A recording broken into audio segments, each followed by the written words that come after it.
सभी किसान भाइयों को नमस्कार।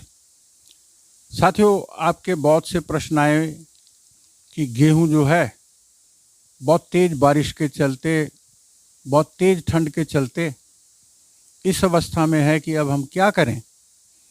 तो हम कई प्रश्न आपके लेके इस समय आए हैं देश के सबसे बड़े भारतीय गेहूं एवं जौ अनुसंधान संस्थान में, और हमारे साथ हैं परम आदरणीय डॉक्टर ज्ञानेंद्र प्रताप सिंह जी। आप निदेशक हैं इस संस्थान के। सर, मैं अपनी ओर से और किसानों की ओर से आपका हार्दिक अभिनंदन करता हूं। शुक्रिया, धन्यवाद। सर, जो मेन क्वेश्चन आया है वो ये है कि DBW 187 जो किसानों ने लगाई है उसमें आपने रिकमेंड किया था कि बढ़वार रोकने के लिए 2 बार स्प्रे होना चाहिए। 40वें दिन वाला तो उन्होंने कर लिया था, मगर बारिश के चलते वो फ्लैग लीफ स्टेज वाला 70-75 दिन वाला वो नहीं कर पाए। तो वो पूछ रहे हैं अब 80 दिन की 85 दिन की हो गई है तो क्या वो करें? अगर स्टेज निकल गई है और उनका फ्लैग लीफ आ गया है तो मेरे ख्याल अब करने का कोई ज़्यादा लाभ नहीं है। तो किसानों को यही सलाह है कि अब ना करें उसको, क्योंकि जो अगर पहले स्प्रे से जो भी फ़ायदा होगा वो मिल गया होगा, और बीच में मौसम भी ऐसा था कि बढ़वार ज़्यादा ना हो, तो मेरे ख्याल से उसको तो आप अवॉइड करें तो बेहतर है। किसान भाइयों, आपको डायरेक्टर सर ने अभी बताया कि आप DBW 187 का अगर दूसरा स्प्रे करने में देरी कर गए हैं और ये हुई भी है तो उसको आप अवॉइड कर सकते हैं, रोक सकते हैं। सर, एक और प्रश्न उन्होंने रखा है कि अब क्योंकि थोड़ी स्टंट ग्रोथ रही है, ठंड चल गई थी बहुत, तो कुछ बढ़वार नहीं हुई है, गेहूं चली नहीं है कहते हैं आम भाषा में, तो कौन से ऐसे फर्टिलाइज़र हैं, खाद हैं या अन्य माइक्रो न्यूट्रिएंट हैं जिनका आप सिफारिश करेंगे? देखिए, जब ऐसा मौसम हो कि धूप ना निकले तो बढ़वार तो थोड़ी रुक जाती है, पत्तियों में पीलापन भी आ जाता है हल्का। तो जैसी धूप निकली है तो मेरे ख्याल उसमें सुधार हो जाएगा। मेरा सलाह यही है कि जो किसानों को रिकमेंडेशन है 150 किलोग्राम नाइट्रोजन, फास्फोरस 80 किलोग्राम और 60 किलो पोटाश पर एकड़ 3 स्प्लिट में नाइट्रोजन देने का बात करते हैं हम लोग, उसमें जो भी बकाया है वो दे सकते हैं, चाहे वो किसी भी फॉर्म में दें, चाहे यूरिया के फॉर्म में या मिक्सचर के फॉर्म में दें, और साथ में बोरान, सल्फर और जिंक इत्यादि जो माइक्रो एलिमेंट्स हैं उनको भी आप स्प्रे कर सकते हैं, और आवश्यकता हो तो प्रोपोकेनाजोल या टेबिकेनाजोल का भी स्प्रे कर सकते हैं। साथियों, उन्होंने बिल्कुल आपको साफ बता दिया है कि आप माइक्रो न्यूट्रिएंट और प्रोपिकोनाजोल को भी साथ में स्प्रे कर सकते हैं। अगर आप इसमें यूरिया देना रह गया है, नहीं भी है, तो थोड़ा सा आप ऐड ऑन कर सकते हैं, इससे बहुत तेज़ी से गेहूं आपकी बढ़ेगी। सर, तीसरा प्रश्न जो आया है वो ये है कि अब क्योंकि सर्दी बहुत ज़्यादा पड़ी है, बारिश भी बहुत ज़्यादा हुई है, तो किसानों को थोड़ा सा शक है, दे आर एप्रीहेंडिंग यू सी कि फरवरी में अगर मॉइस्चर इतना आर्द्रता रहती है और टेम्परेचर बढ़ता है या ड्रॉप करता है तो उसमें क्या पीला रतुआ रोग आने की संभावना बढ़ती है? निश्चित तौर पे जो मौसम चला है जनवरी के महीने में, जिसमें ह्यूमिडिटी काफ़ी हाई थी, सनलाइट नहीं थी, टेम्परेचर काफ़ी डाउन था, तो उसमें ये कह सकते हैं कि वो काफ़ी फेवरेबल कंडीशन है येलो रस्ट के लिए।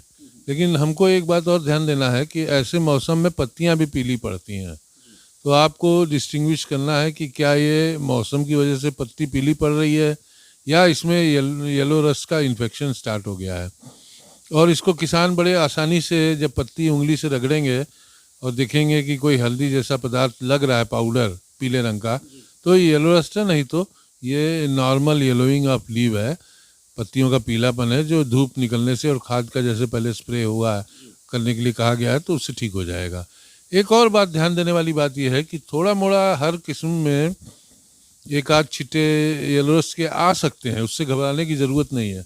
ये पीसफुल एग्जिस्टेंस ऑफ बोथ, मतलब प्लांट भी रहे, येलो रस्ट भी रहे, तो हम ये कोशिश करते हैं कि उससे इकोनॉमिक लॉस ना होने पाए। तो पैनिक नहीं होना है अगर एक आध स्टिक दिख जाती है तो, अगर आता है तो बिल्कुल हमसे संपर्क करें, हम अपने विशेषज्ञ या कृषि विज्ञान केंद्र जहाँ भी नज़दीक हो तो भेज के उसकी सत्यता को हम परख सकते हैं कि या येलो रस्ट है या वैसे नॉर्मल में पीली पड़ रही है पत्तियाँ। किसान साथियों, आप गौर देंगे कि ये पीलापन अगर हल्का सा भी कहीं आता है तो ये बहुत पानी जो खड़ा हो गया है खेतों में बारिश के चलते हो सकता है। पीला रतवाने के वैसे कोई चांसेस नहीं है। उन्होंने कहा है कि इसमें कोई भी ज़्यादा फिक्र की बात नहीं है।